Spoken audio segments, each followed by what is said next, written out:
সম্মানিত মুসল্লিবৃন্দ, আল্লাহ রাব্বুল আলামিন আমাদেরকে জুমআর এই দিনে জুমআর সালাত আদায় ও বেশি নেকি অর্জনের তৌফিক দিয়েছেন বলেই আমরা দুনিয়াবি ব্যস্ততা, সাংসারিক কার্যক্রম বাদ দিয়ে আল্লাহর ডাকে জামে মসজিদে সমবেত হতে পেরেছি। সেজন্য আল্লাহর দরবারে শুকরিয়া আদায় করি, আলহামদুলিল্লাহ।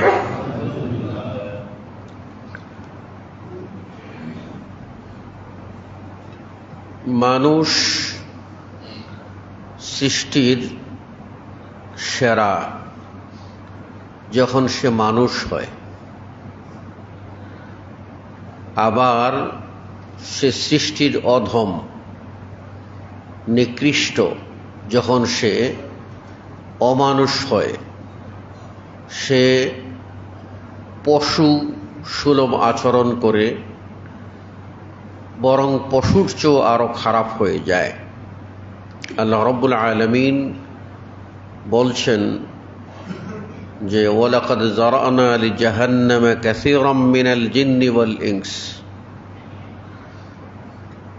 জিন ও ইনসান, অধিকাংশ জিন ও ইনসানের জন্য আল্লাহ জাহান্নাম প্রস্তুত করেছেন। কারণ ব্যাখ্যা করে বলছেন লাহুম কুলুবুন লা ইয়াফকাহুনা বিহা। তাদের বুধ শক্তি আছে কিন্তু তারা বুঝে না। তাদের কলব আছে, তাদের বিবেক আছে, তাদের আত্মা আছে, কিন্তু তারা এটাকে কাজে লাগায় না, বুঝে না। ওয়ালাহুম আ'য়ুনুন লা ইবসিরুনা বিহা। তাদের কান আছে কিন্তু শুনে না। এরপরে বলছেন যে ওয়ালাহুম আযানুন লা ইসমাউনা বিহা, আর তাদের কান আছে শুনে না। ওয়ালাহুম আ'য়ুনুন লা ইবসিরুনা বিহা, তাদের চোখ আছে তারা দেখে না। তার মানে কি, এই মানুষগুলির এই আত্মা বিবেক কোনো কাজ করে না? করে, কিন্তু আল্লাহ যেটা চেয়েছিলেন সেটা করে না। কান কি শোনে না? শুনে। আল্লাহ যেটা শুনতে চেয়েছিলেন সেটা শুনে না। তাদের চোখ কি দেখে না? দেখে। আল্লাহ যা দেখতে পছন্দ করেন তা দেখে না। এই মানুষগুলিকে বলা হয়েছে উলাইকা কাল আনআম। এই মানুষগুলি চার পায়া জানোয়ারের মতো। এর আর দুই পায়া মানুষ না, চার পায়া জানোয়ারের মতো। বরং আল্লাহ আরো স্পষ্ট করে বলছেন বালহুম আদাল, বরং তারা হলো গুমরাহ, পথভ্রষ্ট। এরপর বলছেন উলাইকা হুমুল গাফিলুন, এরাই হলো গাফেল। তাহলে জাহান্নামে যাবে যে সমস্ত জিন ও ইনসান, তাদের চারটি নেগেটিভ পয়েন্ট তুলে ধরেছেন। তিনটি নেগেটিভ পয়েন্ট তুলে ধরেছেন আর তিনটি পরিণতির কথা বলেছেন। প্রথম বলেছেন তারা বুঝেও বুঝে না, বুঝেও বুঝে না। আমাদের সমাজে এমন মানুষ পাওয়া যাবে না যে যারা সত্য মিথ্যার পার্থক্য বুঝে না, ন্যায় অন্যায়ের ব্যবধান বুঝে না, ভালো মন্দর মাঝখানে পার্থক্য কি বুঝে না, কোনটা করা যাবে কোনটা করা যাবে না এটা বুঝে না, কোনটা হালাল কোনটা হারাম এটা বুঝে না, কোনটা সওয়াবের কাজ কোনটা আযাবের কাজ সেটা বুঝে না, কোন কাজ করলে মানুষের মুখে হাসি ফোটানো যাবে সেটাও বুঝে না, কোন কাজ করলে মানুষকে কষ্ট দেওয়া হবে, মানুষ সামনে না কাঁদলেও রাত্রে ঘুমের মধ্যে কাঁদবে, চোখের পানি ফেলবে, এটা সে বুঝে না। নিশ্চয়ই বুঝে, বুঝার পরেও ওই মানুষটা না বুঝার ভান করে শয়তানের দোসর হিসাবে সে অবুঝের মতো কাজ করে। একটা মোমবাতিতে আগুন জ্বলছে, তো ছোট্ট অবুঝ বাচ্চা হামাগুড়ি দিয়ে সে আগুনটা দেখে মনে করছে এটা সুন্দর, কি সুন্দর আগুন জ্বলছে, দেখতে তো লাল, সুন্দর হয়ে উঠছে, সাদা বাতির মধ্যে লাল, কি সুন্দর। তো বাচ্চা দৌড়ে গিয়ে ওটা ধরে, ধরলে বাপ মা তাকে ঠেকায় কেন? দৌড়ে গিয়ে যেই থাকুক তখন দৌড়ে গিয়ে বাচ্চাটাকে আটকায়, খবরদার এটা আগুন। কেন আটকায়? বাপ মার বুঝ আছে যে এটা আগুন, হাত দিলে কচি হাত তাড়াতাড়ি পড়ে যাবে। আর ওই বাচ্চা মনে করে এটা রঙিন সুন্দর জিনিস, হাত দিলে তো আমি এটা নিয়ে খেলতে পারবো, আনন্দ হবে। তা আজকের মানুষগুলি কোরআন ও হাদিসের আলোচনা শুনতে শুনতে তারা সেগুলিকে জেনে বুঝে সজ্ঞানে অ্যাভয়েড করে, পরিত্যাগ করে অবুঝ বাচ্চার মতো হয়ে যাচ্ছে। আর তাদেরকে ফিরানোর জন্য কোনো মা বাপ নাই, অভিভাবক নাই। আর এই কথাই তো রাসূল সাল্লাল্লাহু আলাইহি ওয়াসাল্লাম বলছেন যে আমার দৃষ্টান্ত হলে ওই মানুষের মতো আল্লাযী ইস্তাওকাদা নারা, যে আগুন জ্বালাইল, আর আগুন দেখে কিছু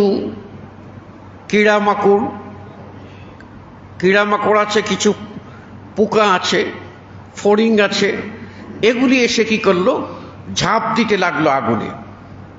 তো ওই লোকটা বুঝে যে আগুনে ঝাঁপ দেওয়া মানে পড়ে মরা। লোকটা তখন হাত দিয়ে, দুই হাত দিয়ে ওগুলিকে সরানোর চেষ্টা করছে, খবরদার আগুনে পড়ো না, আগুনে পড়ো না, ওদেরকে ঠেলানোর চেষ্টা করছে, ঠেলে সরিয়ে দেওয়ার চেষ্টা করছে। তো আল্লাহ নবী সাল্লাল্লাহু আলাইহি ওয়াসাল্লাম বললেন যে ওয়া আনা আখিযুম বিহুজাজিকুম, আমি দেখছি তোমরা জাহান্নামের আগুনে পড়ে যাচ্ছ, সেই জাহান্নামের আগুন থেকে তোমাদেরকে বাঁচাবার জন্য তোমাদের কোমরের রশি ধরে পিছন থেকে আমি টানছি, খবরদার ওই আগুনে যাইও না। তারপরেও তোমরা বুঝো না।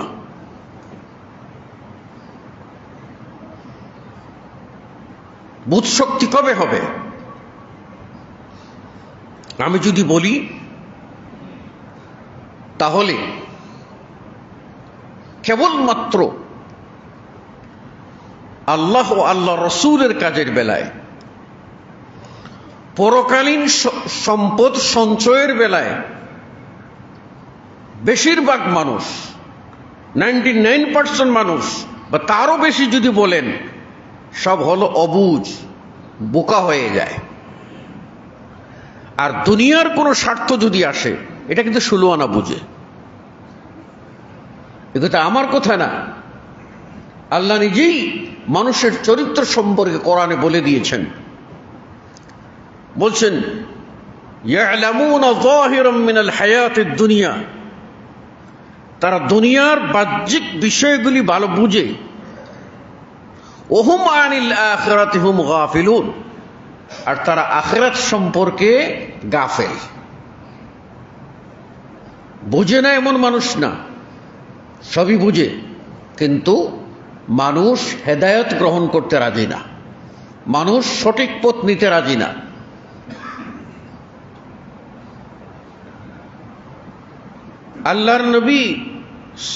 আল্লাহর নবী, সেই নবীর সম্পদ, তার গবাদি পশুর পাল পুড়ে সব ধ্বংস হয়ে গেল। তিনি বললেন, ইন্না লিল্লাহি ওয়া ইন্না ইলাইহি রাজিউন। আহারে নীলরে সব রে, খাবো কি না, দিয়েছেন আল্লাহ, নিয়েছেন আল্লাহ। বাড়িতে এসে শুনলেন সন্তানগুলি মারা গেছে, বললেন ইন্না লিল্লাহি ওয়া ইন্না ইলাইহি রাজিউন। আজকের তথাকথিত বুদ্ধিজীবীরা প্রশ্ন তোলে যে আল্লাহ সুপ্রিম পাওয়ার, অথচ তিনি, একজন মা চলে গেছে একটি জায়গায় প্রয়োজনে ঢুকছে, কেন ঢুকেছে?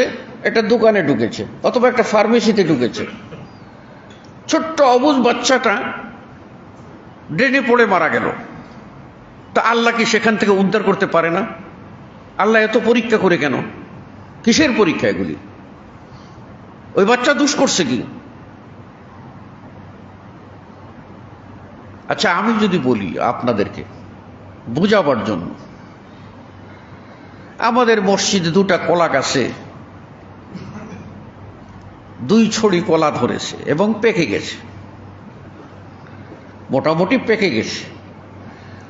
সবাই বসে আমরা এখানে বললাম যে এখানে কলাগুলি তো বিকালে কেটে বিক্রি করে দেব, তো একটা কাজ করো, এখান থেকে এই 2টা কলা বা 1টা কলা এনে খতিব সাহেবকে দাও। কে যাবে? কাকে পাঠানো হবে? তা আমরা দেখে শুনে একজন চালাক মানুষ, বুদ্ধিমান মানুষ আমরা সেখানে পাঠাইলাম। আচ্ছা বলেন তো, এক ছড়িতে আছে পূর্ণাঙ্গ একেবারে নিচ থেকে উপর পর্যন্ত সুন্দর কলা, আর এক ছড়িতে কলা হয়নি, মাত্র 1 কাঁদি কলায় এই 1টা 2টা পাকছে আর বাকি কয়েকটা ছোট ছোট আছে। এখন বুদ্ধিমান মানুষটা কোন ছড়ি থেকে কলাটা আনবে? সবাই মনে মনে একটু চিন্তা করেন।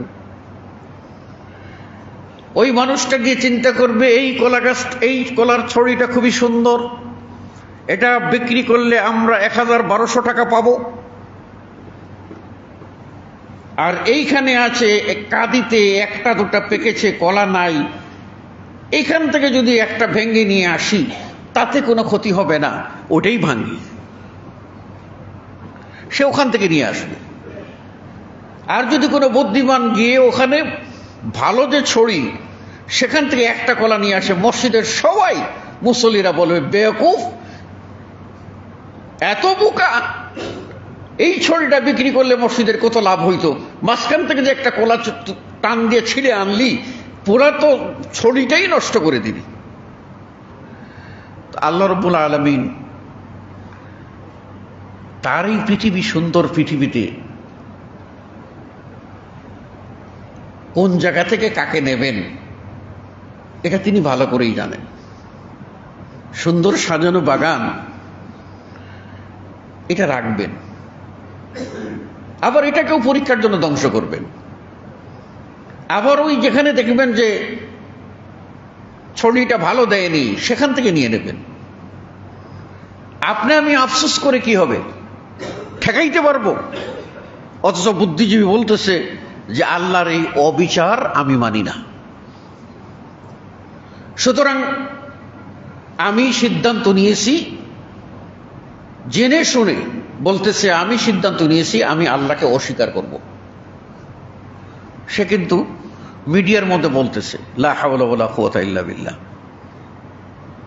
তাহলে এই যে বিষয়টা, বোধ শক্তি আছে, কাজে লাগায়নি, কান আছে শুনে না, কান আছে শুনে না। আমাদের কান আছে, আমরা শুনি। কি শুনি? আল্লাহ যা পছন্দ করেছেন তা শুনি না।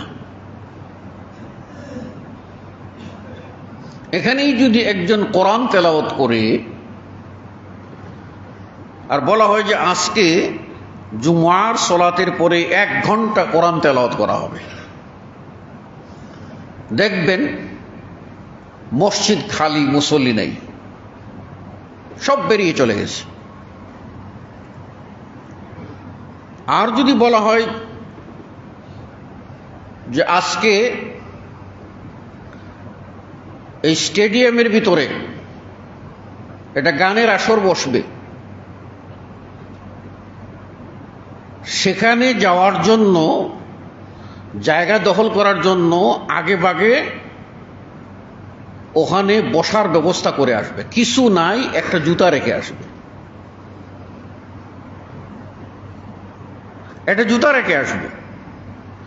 মসজিদে বসেছে,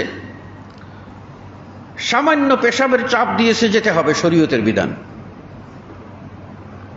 পেশাব রাখা যাবে না, পায়খানার চাপ রাখা যাবে না।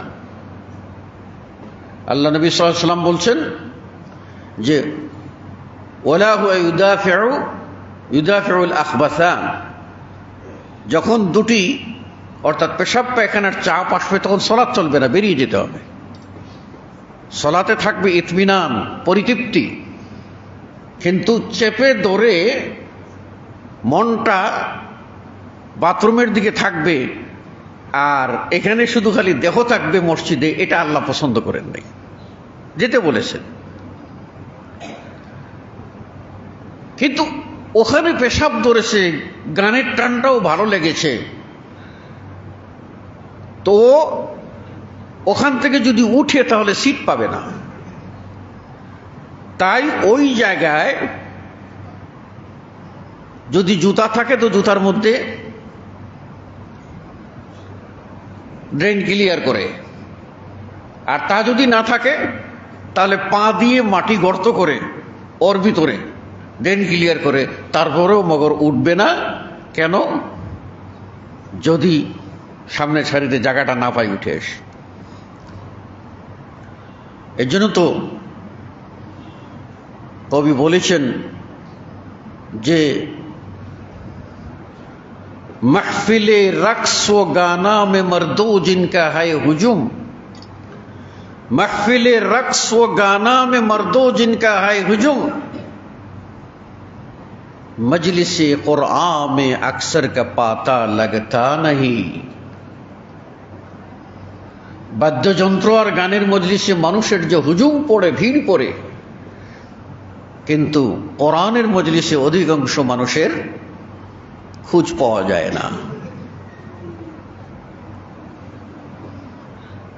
তাদের কান তখন বধির হয়ে যায়, চোখ তখন অন্ধ হয়ে যায়। এমনও ঘটনা আছে, জুমার সলাতের পরে খাবার আছে, মেজবানি বা বিয়ে অনুষ্ঠান, দেখা গেল সালাম ফেরানোর পরেই, সালাম ফেরানোর আগ থেকেই চিন্তার ভিতরে এইরকম থাকে যে খতিব সাহেব আজকে যেন একটাই জামাতটা কায়েম করে দেয়, কোনো অবস্থাতে যেন ক্রস না করে। কথায় বলে খাওয়ার আগ আর মাইরের শেষ। এই জন্য যদি একটা পার হয় তো খালি ঘড়ির দিকে তাকায়, আর মাঝে মাঝে হাতের ঘড়িটাও এরকম করে। আমি তো খতিব, এখানে দাঁড়িয়ে আছি, দেখি তো হাতের কড়িটাও এইরকম করে করে বুঝায়, খতিব সাহেব বর্ডার ক্রস হয়ে যাচ্ছে, তাড়াতাড়ি করেন, এইদিকে পেটের খিদা, আর সামনের সারির টেবিলগুলি পরিষ্কার, এই পরিষ্কার টেবিলে প্রথম গোস্ত বিরিয়ানি সব রান, এইগুলি যদি না খাইতে পারি তাহলে কিন্তু বাসি টেবিলে, মহিলা টেবিলে গিয়ে খাবো, খবরদার তাড়াতাড়ি করেন। এটা কিন্তু দেখায়। তো এটা যেরকম আছে, সালাম ফেরানোর পরে মুসল্লিদের কাজ কি? জিকির আজকার করা। আর কাজ কি? তারা সুন্নত পড়বে। জুমআর জন্য নির্ধারিত সুন্নত কাবলাল জুমআ নাই, জুমআর পরেই হলো সুন্নত নির্ধারিত। সেটা হলো 2 রাকাত করে 4 রাকাত পড়বে। আর বাসায় চলে গিয়ে কেউ যদি সুন্নত পড়ার অভ্যাস থাকে, এমন ভালো মানুষ থাকেন, তাহলে তিনি 2 রাকাত পড়বেন বাসায় গিয়ে। তো সালাম ফেরানোর পরেই দেখা যায় যে ইমাম ঘুরতে ঘুরতেই দেখেছে পিছন দিক থেকে অর্ধেক খালি, সোজা হয়ে বসতে বসতে আরো খালি। মানে প্রত্যেকেই সালামের আগে প্রিপারেশন নিয়ে রাতে খালি বলবে আসসালাম আসসালাম, খালি বলবে, আর আমি আগে নাই। এই মানসিকতা পরিত্যাগ যদি না করি, তাহলে কিন্তু আমরা গত জুমায় বলেছি, ওই 4 পা জানোয়ারের মতো হব, বিবেক বুদ্ধিওয়ালা মানুষ হব না। যদি 4 পায়ের জানোয়ার হই, পরিণতিটা কি? আল্লাহ এদেরকে বলছেন কাল আনআম, 4 পায়া জন্তু। বালহুম আযাল, বলছেন এরা আরো খারাপ, গুমরাহ পথভ্রষ্ট। 3 নম্বরে কি বলছেন? উলাইকা হুমুল গাফিলুন, এরা বেপরোয়া, এরা কোন মানুষের কাতারেই পড়ে না। এখন আল্লাহ স্পষ্ট করে ওয়াজ করেছেন, আমরা শুনবো, আল্লাহর ওয়াজ মানবো না। তাহলে কি লাভ? আমরা কি পরীক্ষায় উত্তীর্ণ হতে পারবো? আমরা কি মুত্তাকি পরহেজগার হতে পারবো?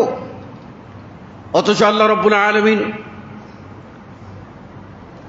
তিনি মানুষদের ভিতরে সর্বশ্রেষ্ঠ মানুষকে, তার কাছে সবচেয়ে প্রিয় মানুষ কোন ব্যক্তি, এটা তিনি কারো নাম বলেন নাই, তিনি বলে দিয়েছেন ইন্না আকরামাকুম ইনদাল্লাহি আতকাকুম, তোমাদের মধ্যে আকরাম, সবচেয়ে বেশি মর্যাদার মানুষ আমি আল্লাহর কাছে ওই ব্যক্তি যে তোমাদের মধ্যে সবচেয়ে বেশি পরহেজগার, মুত্তাকি। এখন পরহেজগার তো আমরা উর্দুতে ব্যবহার করি, এই পরহেজগার মানে কি? আমরা অনেক সময় বলি না লোকটা পরহেজগার, মানে নামাজ পড়ে রোজা রাখে, এই জন্য আমরা তাকে কি বলি? পরহেজগার বলি। কিন্তু আসলে পরহেজগার বলা হয় उस आदमी को जो हर मनहियात और मकरूहात से परहेज करता है, जो दिल से अल्लाह पर एतमाद और खशियत, डरना,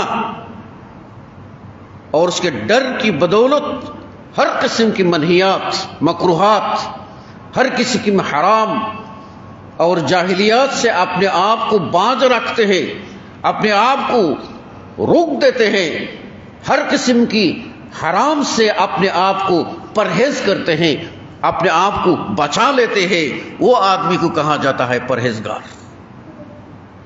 तो परहेजगार की परहेजगार तो वही व्यक्ति যে পরহেজ করে, মানে ছেড়ে দে। কি ছেড়ে দে? ছেড়ে দে ওই কাজ যা আল্লাহ হারাম করেছেন, ছেড়ে দে ওই কাজ যা আল্লাহ নাজায়েজ করেছেন, ছেড়ে দে ওই কাজ যার জন্য গুনাহ লিখেছেন, ছেড়ে দে ওই কাজ যার জন্য আল্লাহ শাস্তির ধমকি দিয়েছেন, ছেড়ে দে ওই কাজ যেগুলি জাহান্নামে যাওয়ার কারণ বলেছেন। ওই সব কাজ যে লোক ছেড়ে দিয়ে আল্লাহওয়ালা হয়, এই মানুষকে বলে মুত্তাকি পরহেজগার। এই মানুষকে মুত্তাকি পরহেজগার বলে। আমরা যদি মুত্তাকি হই, পরহেজগার হই, তাহলে আমাদের জন্য আল্লাহর পক্ষ থেকে খুশখবরি আছে। কারণ আল্লাহ নিজে বলছেন, আমার কাছে, আমি আল্লাহর কাছে সম্মানিত ব্যক্তিকে তোমাদের মধ্যে যে ব্যক্তি সবচেয়ে বেশি পরহেজগার। আর আল্লাহ রসূল সাল্লাল্লাহু আলাইহি সাল্লাম নিজে বলছেন যে আমি হলাম আতকাকুম বিল্লাহ, তোমাদের মধ্যে সবচেয়ে বেশি পরহেজগার। নবী সবচেয়ে, আমাদের নবী সবচেয়ে বেশি পরহেজগার। আর তার জন্যই আল্লাহ রাব্বুল আলামিন জান্নাতের সর্বোচ্চ প্রশংসিত স্থান আল্লাহ নির্ধারণ করে রেখেছেন। তার জন্য জান্নাতের সর্বোচ্চ মহল একটাই স্থান, ওই স্থানটা আল্লাহ রাব্বুল আলামিন তার জন্য নির্ধারণ করে রেখেছেন। আর আমাকে আপনাকে বলছেন, সূরাতুল আরাফ 96 নম্বর আয়াত, আল্লাহ বলছেন, ওয়ালাউ আমানা আহলুল কুরা ওয়াত্তাকাউ, যদি এই বস্তিবাসী সমাজের লোকেরা ঈমান আনত, ওয়াত্তাকাউ, এবং তারা তাকওয়া অবলম্বন করত, পরহেজগারি ইখতিয়ার করত, লাফাতাহনা আলাইহিম বারাকাতিম মিনাস সামাই ওয়াল আরদ, তাহলে আমি আল্লাহ তাদের জন্য আসমান সমূহ ও জমিন সমূহের বরকতের সবকটি দরজা খুলে দিতাম। তাহলে বরকত পাচ্ছি না কেন? বরকত কেন পাচ্ছি না? বরকত দাতা আমাদের অবস্থা দেখে তিনি বরকতটাকে কি করেছেন? নিয়ন্ত্রণ করে ফেলেছেন। আমরা যদি সেই রকম ঈমান এবং তাকওয়ার পরীক্ষা উত্তীর্ণ হই, তবেই আমাদের জন্য বরকতের দরজা উন্মুক্ত। আল্লাহ রাব্বুল আলামিন এই মুত্তাকি মানুষের জন্য জান্নাত নির্মাণ করেছেন। আল্লাহ এক জায়গায় বলছেন, উইদ্দাত লিল মুত্তাকিন, জান্নাত মুত্তাকি পরহেজগার মানুষের জন্য। অন্যত বলছেন, মান কানা তাকিয়া, ওই ব্যক্তি জান্নাতে যাবে যেই লোক মুত্তাকি পরহেজগার। মুত্তাকি ও পরহেজগার ব্যতীত কেউ জান্নাতে যাবে না। এজন্যই আল্লাহ রাব্বুল আলামিন অন্য জায়গায় বলে দিয়েছেন, ইন্নামা ইয়াতাকাব্বালুল্লাহু মিনাল মুত্তাকিন, আল্লাহ কেবল মুত্তাকি মানুষের ইবাদত কবুল করবেন। আপনি কুরবানি করেন, আপনি হজ করেন, আপনি যাই করেন না কেন, আল্লাহ ইবাদত কবুল করবেন কার? মুত্তাকি মানুষের। আপনি হজ করে এসেছেন, শতবার হজ করেন, কিন্তু মুত্তাকি হতে পারেন নাই। আপনি যতই যা কিছু করেন, আপনি মুত্তাকি হতে পারেন নাই। গতকালকে একটি বাস্তব ঘটনা শুনলাম যে আমাদের সমাজে বহু মানুষ এইরকম আছে যারা সালাত আদায় করে, হজ করেছে, ভালো মানুষ, কিন্তু সে সম্পদে, এই সম্পদ হয় বউয়ের নামে লিখে দিয়ে যায়, না হয় এই সম্পদটা তার আপন বোনদেরকে বঞ্চিত করে, বা কন্যাদের বঞ্চিত করে, বা ছেলে কাউকে বঞ্চিত করে। একটা বাস্তব ঘটনা শুনলাম এবং সেই লোকগুলিও চিনলাম।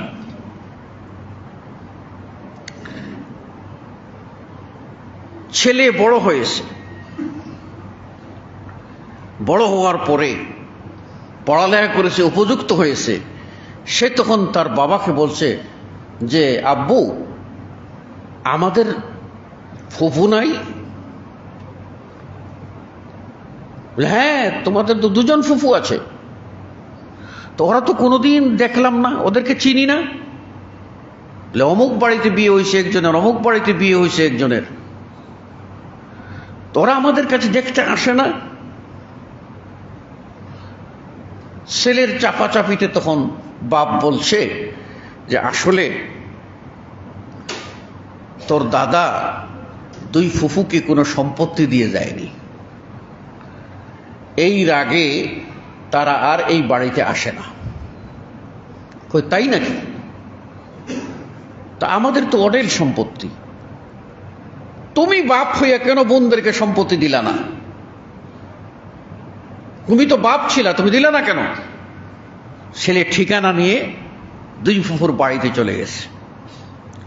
দুই ফুফুর বাড়িতে গিয়ে তাদেরকে অনুনয় বিনয় করে বাড়িতে নিয়ে আসছে। বাড়িতে নিয়ে এসে তাদেরকে নিয়ে গেছে, তার একসাথে 5 বিঘা জমি আছে, সে জায়গায় নিয়ে গেছে। এবং সিটি কর্পোরেশনের ভিতরে 5 বিঘা জমি বড় ফ্যাক্টরি হবে। এই জমিটা সে কিনেছে তার আয় দিয়ে, এটা তার বাপের না, তার ব্যবসা দিয়ে কিনেছে 5 বিঘা জমি। তো দুই ফুফুকে নিয়ে গেছে, নিয়ে গিয়ে বলছে, ফুফু এইখান থেকে তোমরা কি চাও?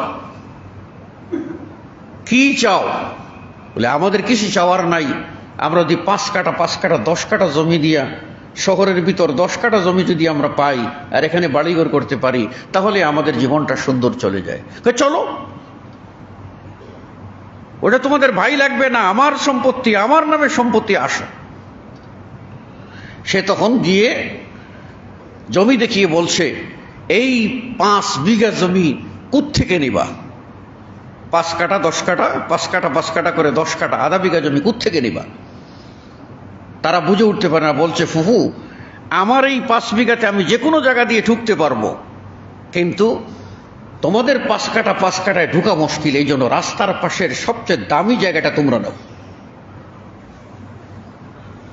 এই 5 কাঠা 5 কাঠা 10 কাঠা জমি একেবারে রেজিস্ট্রি করে দিয়ে, বুঝিয়ে দিয়ে, একেবারে বাউন্ডারি করে দিয়ে তাদেরকে বলছে এবার সেখানে বাড়ি করো। বাড়ি করতেও যদি কিছু লাগে তাহলে আমি দেখব। তখন থেকে ফুফুরা এই ভাই বেটা, ভাইপো বা ভাতিজা যাই বলেন, তাকেই বাপ ডাকা শুরু করেছে যে তুমি আমাদের বাবা। এবং এই ফুফুরা খালি এটুকু জমি দেওয়ার পরে ওই ছেলে বলছে, সে তখন ছেলে না, বড় হয়েছে, তা আমরা ওই বাপ আছে এই জন্য আমরা ছেলে বলছি। ওই ছেলে বলছে যেখানেই হাত দে সেখানেই তার লাভ। ওই ফ্যাক্টরি, ওই জায়গায় ফ্যাক্টরি করবে কাকে পাচ্ছিল না, 2 কাঠা খালি 5 কাঠা আলাদা করেছে আর বাউন্ডারি করেছে, সাথে সাথেই তার ফ্যাক্টরি পুরো ভাড়া হয়ে গেছে। লাভের পর লাভ। চাক্ষুষ বলল যে আল্লাহর কসম, আল্লাহ রাসূল সাল্লাল্লাহু আলাইহি ওয়াসাল্লাম বলছেন যে দান করলে মাল কমে না বাড়ে, আমি তার স্বয়ং প্রমাণ, দান করলে মাল বাড়ে। তাহলে আমরা কোথায়? বরকত পেতে চাই। কিসের বরকত পেতে চাই? আরেকজনের হক মেরে বরকত পেতে চাই? এটা কোনোদিন হতে পারে না। এবার আসেন আমরা নিজেরা, আমি আপনাদের প্রশ্ন করব, আপনি কি আল্লাহর নিকটে পৌঁছতে চান? আল্লাহর প্রিয় পাত্র হতে চান? এই প্রশ্নের জবাব যদি আপনার মনে থাকে যে হ্যাঁ অবশ্যই আমি আল্লাহর প্রিয় পাত্র হতে চাই, আল্লাহর সান্নিধ্যে আমি পৌঁছতে চাই, আল্লাহর সাথী, আল্লাহর কাছে যেতে চাই, শর্ত পূরণ করতে হবে একটাই, তা হলো আপনাকে মুত্তাকি হতে হবে, পরহেজগার হতে হবে। আল্লাহ বলে দিয়েছেন ইন্নাল্লাহা মা'আল্লাযীনা ইত্তাকাও ওয়াল্লাযীনা হুম মুহসিনুন। যারা তাকওয়া অবলম্বন করে সেই মানুষগুলির জন্য এদের সাথে আল্লাহ এদের সাথী। আর যারা ইহসান করে অর্থাৎ ভালো কাজ করে, যাদের উপরে ফরজ আছে ফরজ আদায় করে, নফল আদায় করে, অতিরিক্ত আরো কিছু করে, ইহসান করে, প্রত্যেকটা কাজ কোরআন এবং সুন্নাহ মোতাবিক করে, তাদের সাথে আল্লাহ রয়েছেন। তাহলে আপনি আল্লাহর সাথী হতে চান, পৃথিবীর এমন ব্যক্তিকে আপনি দুস্থ বানাইলেন যেই লোক আপনার বিপদের সময়ে আপনার ডাক শুনল না, সে মোবাইল বন্ধ করে ঘুমিয়ে পড়ল, ডাক শুনল না, সেই লোক কি আপনার প্রকৃত দুস্থ, না যিনি তার মোবাইলকে ওপেন করে দিয়ে বলছেন, বান্দারে তুমি দিনে রাত্রে 24 ঘন্টায় সুখে দুঃখে বিপদে আপদে আনন্দে যে মুহূর্তে আমাকে ডাক দিবা, আমি তোমার ডাক শোনার জন্য প্রস্তুত আছি, আমি তোমার প্রকৃত বন্ধু। আল্লাহু ওয়ালিউল্লাযীনা আমানু, আল্লাহই হলেন মুমিনদের বন্ধু। তাহলে সেই জিনিসটা আপনাকে গ্রহণ করতে হবে যদি আমি সেই মেজাজের হই। এজন্য আপনাকে আমাকে প্রত্যেককে তাকওয়া ও পরেজগারি জিনিসটা বুঝতে হবে। অনেকেই মনে করি তাকওয়া মানে সুন্দর দাড়ি রাখা, তাকওয়া মানে বলে সুন্দর টুপি পরা, তাকওয়া মানে ঢিলেঢালা পাঞ্জাবি পায়জামা পরা, দেখেই মানুষ বলে লোকটা সাধু। আপনারা লেবাসের সাথে মানুষের কর্মের মিল করে দেখবেন।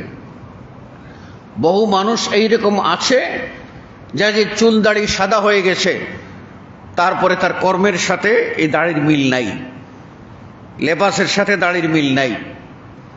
এই লেবাসটা একটা রক্ষা, লেবাসটা একটা রক্ষা। মানুষ মনে করে ভালো, লেবাস মানুষকে ভালোর দিকে টানে, এটা ঠিক আছে। আবার দেখলাম কালকে একটা নিউজ হয়েছে, একজনের মুখে দাড়ি আর আরেকজনের হলো হেজাব পরা, বোরকা পরা। বুঝতেছেন তো? হ্যাঁ, নেগেটিভ আর পজিটিভ। একজনের মুখে দাড়ি আর আরেকজনের হলো হেজাব পরা, দুজন পাশে বসে, দুজনের হাতে 2টা সিগারেট। লাভ কি? ওই দাড়ি রেখে লাভ কি, আর ওই হেজাব পরে লাভ কি, যদি চরিত্রের পরিবর্তন না হয়? তাই আসুন আমরা নিজেরা আমাদের পরিবর্তনের চেষ্টা করি, তবেই আল্লাহ আমাদের পরিবর্তন করে দেবেন। আমরা আল্লাহর ডাক শুনি, আল্লাহ আমাদের ডাক শুনবেন। আল্লাহ নিজেই বলছেন, ওয়াইযা সাআলাকা ইবাদি আন্নি, আমার বান্দা আমার সম্পর্কে জিজ্ঞাসা করবে, তুমি বলে দাও ইন্নী করিব, আমি নিকটেই আছি। উজিবু দাওয়াতাদ দাঈ ইযা দাআন, কোন ব্যক্তি যখন ডাকে, ফরিয়াদ করে, আমি তার ফরিয়াদ শুনি, ডাকের জবাব দিই। আল্লাহ বলছেন শর্ত হলো দুটা শর্ত পূরণ করবেন, আল্লাহ আপনার ডাক শুনবে। এটা হলো ফালিয়াস্তাজিবু লি, সেজন্য আমার ডাক শুনে, ওয়ালিউমিনু বি, এবং আমার প্রতি ঈমান আনে। সে যদি আমার প্রতি ঈমান আনে আর আমার ডাক শুনে, তাহলে আমি আল্লাহ অতি নিকটেই আছি, তার ডাক শুনব। এটা আপনাকে সিদ্ধান্ত নিতে হবে, আমাকে সিদ্ধান্ত নিতে হবে। তাই আসুন আমরা আল্লাহর ডাক শুনি এবং আল্লাহর প্রতি ঈমান আনি।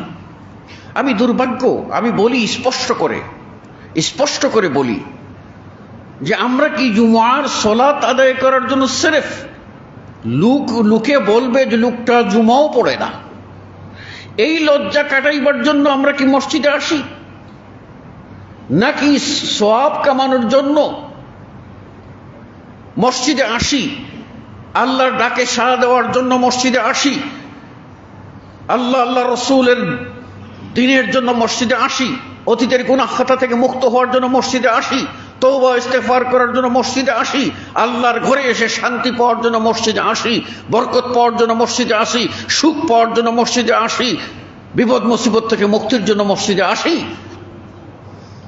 তাই যদি হয়ে থাকে তাহলে আমরা এখনো এসে দু একজন আমরা কেন খুতবা শেষ হয়ে গেল যাচ্ছে, এখন আমরা পিছনের কাতারে এসে কোনো মতে বসবো, এটা তো কোনোদিন হতে পারে না। আল্লাহ আমাদের হেদায়েত দান করুন, আমিন। আকুলু কওলি হাযা আস্তাগফিরুল্লাহ লি ওয়া লাকুম ওয়া লিসাইরিল মুসলিমিন। বারাকাল্লাহু লানা ওয়া লাকুম ফিল কুরআনিল আযীম ওয়া নাফা'নি ওয়া ইয়্যাকুম বিল আয়াতি ওয়া যিকরিল হাকীম। ইন্নাহু তাআলা জাওয়াদুন কারীমুন মালিকুম বাররাউফুর রাহিম ফাস্তাগফিরুহু মিন কুল্লি যামবিন ইন্নাহু হুয়াল গফুরুর রাহিম।